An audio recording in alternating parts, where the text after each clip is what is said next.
Hey there, thanks for tuning into our video at Oak Spring Garden Foundation. We are here at the Biocultural Conservation Farm. I'm Christine Harris, I'm the farm manager here. And I'm Kate Etherton, and I farm here as well. And today we are going to chat with you about raising baby chicks, as we just got 65 Shenandoah and Cub Run Creole chicks a few weeks ago. And so Caitlin's going to start talking about just the breeds and where we got these chicks from. We got our chicks from Tangley Woods Farm in Kieseltown, Virginia. It's an hour and a half southwest of here along the Blue Ridge Mountains. And it's just a really well-run family homestead and farm. And one of the things that they do is breed chickens that are specific to our area of the Shenandoah Valley. So they're all about pasture-raised poultry. But they want to make pasture-raised poultry even better by helping to develop breeds that are healthiest and happiest and most viable specifically for our area. A lot like specific types of vegetables grow better in different areas of the world. That's true for animals too. So the chickens that they've developed, starting with the Shenandoahs, are bred specifically to be really good at foraging for bugs and plants and things like that when they're living out in pasture. They're also bred to be specifically agile and able to get away from predators. And then there are other tiny things that they have paid attention to as well, like making sure that their combs on top of their head are the appropriate size for hot and cold moderation. And then one of the prettiest things is that they've been breeding for the feathers to be almost exactly the color of our meadows and pasture lands from above, so that if a hawk or a falcon is coming down trying to snag a chicken, they're a little harder to see than a bright white chicken would be in the field. We've got Shenandoah chickens, which are bred more for egg laying, and then Cub Run Creoles, which are a new type of chicken from Tangley Woods that's dual purpose, so meat birds and eggs. And we'll be helping them with their breeding program by raising some of their baby chicks here, and then we'll get probably another set later this year. If you're new to chickens and you're not really sure where to start, I would start with making sure that you can have chickens where you are. And if you're like in a neighborhood, in a suburban neighborhood, sometimes there are restrictions of keeping chickens. So I would just check with your local government ordinances and making sure that you can keep chickens. If you're in an apartment, unfortunately, maybe you have a friend that has a farm and you can work out some type of deal where you could take care of chickens there and share the eggs. They do need very specific kind of environmental factors. But that being said, there's an infinite number of ways that you can raise chickens. Preferably, they do have access to fresh pasture and that you can rotate that pasture. It creates actually a healthier pasture as well as a healthier chicken. You also want to make sure, if you're going to raise chickens, that you're willing to be home every day of the year, or you have a really reliable friend or family member who can help you. The farmer I worked the longest with always says chickens don't take a holiday. So your vegetables might be able to go a day without getting water or attention, but animals can't. So that's probably one of the most important things to remember. And then if you have all those, chickens are a happy, great thing to raise. Yeah. I think they bring like a lot of joy, and you get to learn a whole lot too. We live in Upperville, Virginia, and the predators are definitely here, which we like. We like our foxes and our eagles and our hawks and owls, but they, you know, a little chick like this or even a chicken is pretty much a snack for them. And it's pretty much guaranteed that at some point you will lose chickens to predators, and it's just kind of part of the process of learning the best system and how to keep them safe.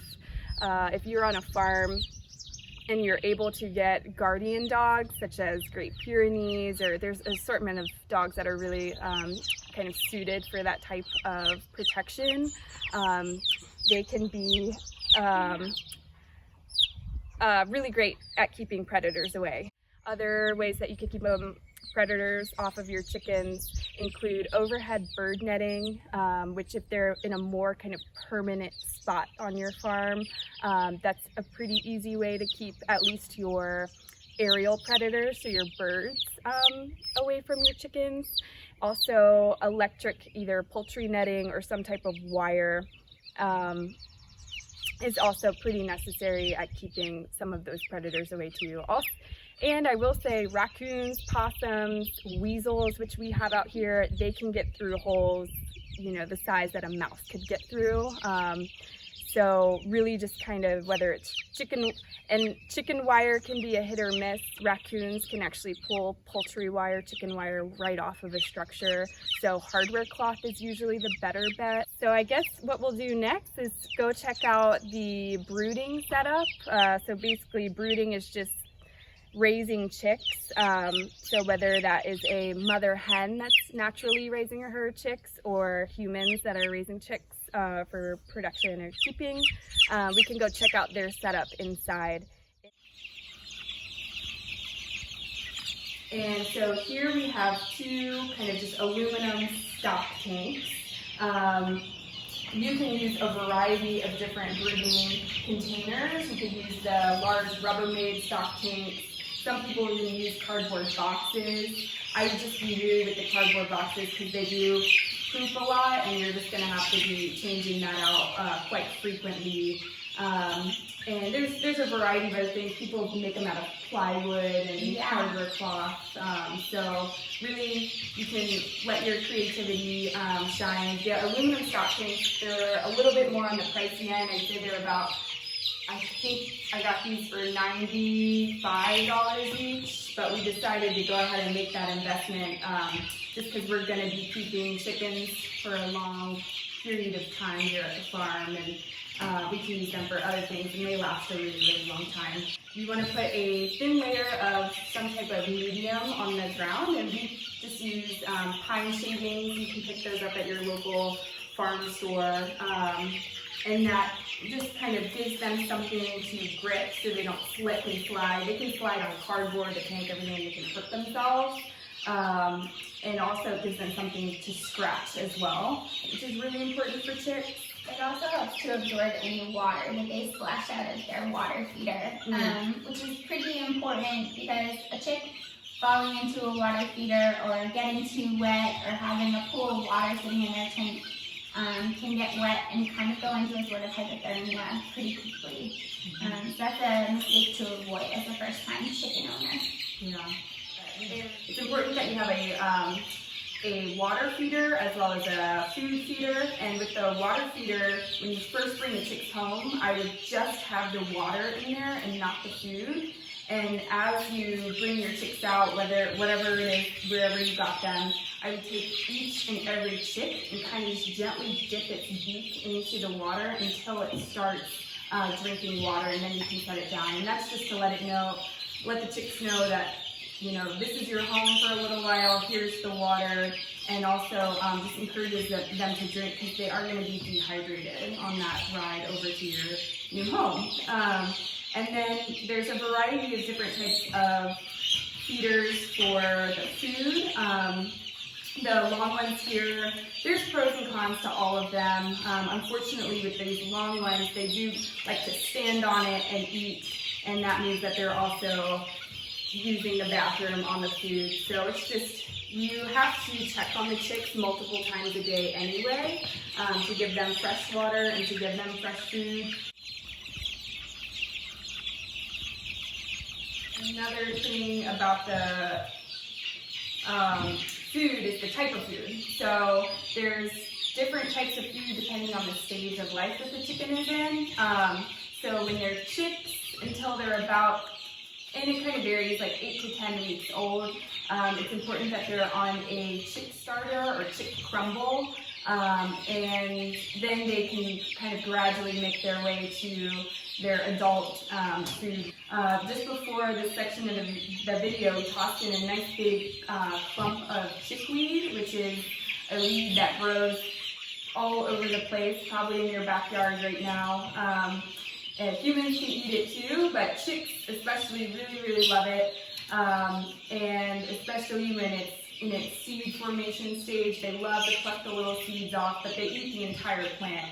And so that's another really kind of important thing to do with your chicks, is to also introduce some wild weeds, preferably with the root ball still attached. Kind of similar to the bedding, it introduces some of those local native probiotics and microorganisms.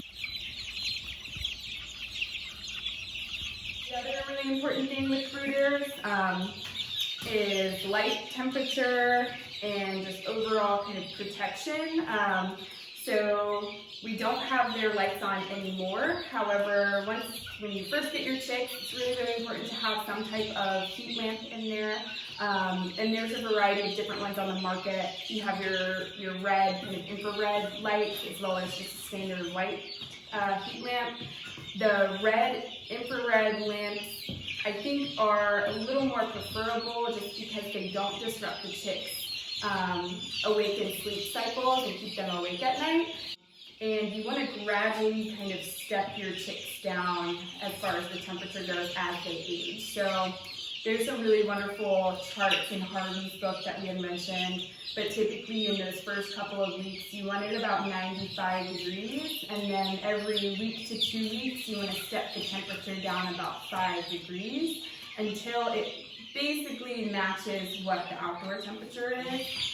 And it's good to keep a thermometer in there, because we can all kind of pretend like we can exactly guess the temperature, but it's nice to have an actual number to check.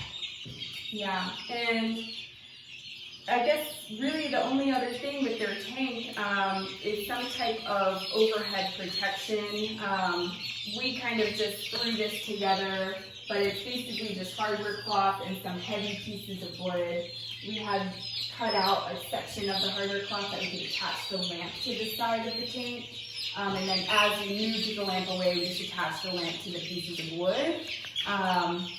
So you can look online. There's plenty of kind of brooding tank DIY instructions, and a lot of them are super easy and relatively inexpensive, and usually using materials that are kind of just laying around maybe your yard or your farm. Yeah, and if you're keeping them in a garage or a shed or something like that, the top really is important to keep things like rats and possums and raccoons out of the tank, because they could wipe out all your chicks in a single night.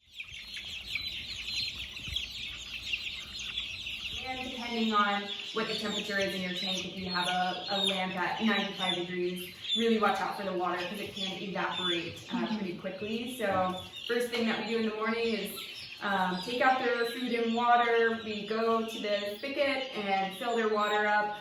It is important, especially when you first get your chicks, that your water isn't freezing cold, because that can kind of put them in a state of shock. And you also don't want hot water, so it's kind of like that lukewarm, on the cooler side, water is perfect. And then we also clean out their food and add new food. And if about every day or two, we'll add just a thin layer of shavings on top, just to give them a nice kind of clean situation. And as they get older, we pretty much have to do that about 3 times a day, especially with their water. It's really important. Yeah, and one last thing to look out for, especially when chicks are between a day and 10 days old, sort of the first 2 weeks, you want to be watching for something that's lovingly turned to tasty bud. It's usually caused, honestly, by stress and inconsistency. So it can be caused just from the trip to the farm, an inconsistency in temperature, an inconsistency in water and food, or just the fact that it's a brand new baby chick and it hasn't figured out how to do life yet. But basically what happens is the chick's unable to poop. And you'll know if you flip the bird over and you notice that its butt looks tasty. So the first 2 weeks, when we're in here cleaning out the tank and refilling things, we'll also flip the chicks every now and then and just check to make sure everybody's looking healthy. And luckily we were all clear this spring. So, but there's a lot of great information online about what to do when that happens. This video series, we're doing in a 3-part series.